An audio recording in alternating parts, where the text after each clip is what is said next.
Жаңы ачылган балдарды өнүктүрүү борбору 40 орунга ылайыкталган. 2 нөөмөт менен 80 баланы тарбиялоо максат кылынып жатат. Имараттын ичинде оюнчук гана эмес, балдарга заманбап билим берүүнүн, үйрөтүүнүн эң керектүү окуу куралдары бар.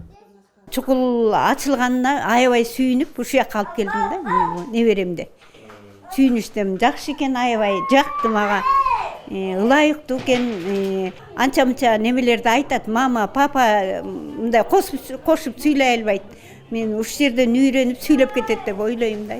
Кепти өнүктүрүү жана адабият, математика жана куруу, чыгармачылык жана эксперимент, сюжеттүү ролдук оюн жана драматургия сыяктуу атайын сабактар каралган. Би, шахмат боюнча да ийримдер бар. Балдардын ар тараптан шык жөндөмүн ойготууга аракет көрүлөт. Небольшое помещение, но мы принимаем детей по... Имарат жакан, бирок балдарды жарым күндөн кабыл алабыз. Жакшы тарбия, жеткиликтүү билим берүү үчүн бул жетиштүү. Монтессори ыкмасын колдонобуз. Агахан фонду менен USAID техникалык жана каржылык колдоо көрсөттү. Бул жерде атайын жогорку даярдыктагы адистер иш алып барышат.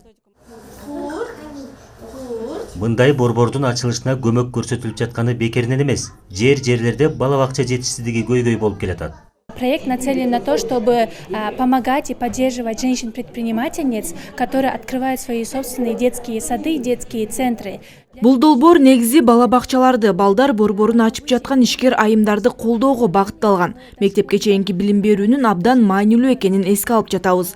Биз мындай борборду ачууну каалагандарды 3 ай окутуп, андан соң эмеректерди алып беребиз. Бирок жардам көрсөтүү аны менен токтоп калбайт. Жакшы натыйжа көрсөтүшү үчүн жардамдарыбыз улантылып турат. Раз, два, три. Кыргызстанда 700 миңдей бала бакчага бара албай жатканы белгиленген. Бул негизинен орундардын жоктугуна байланыштуу маселе. Мындан улам жеке бала бакчаларды ачкандарга ар кандай жеңилдиктер каралган. Калыгул Асанбаев, Руслан Сабатаров, Ала Тоо 24.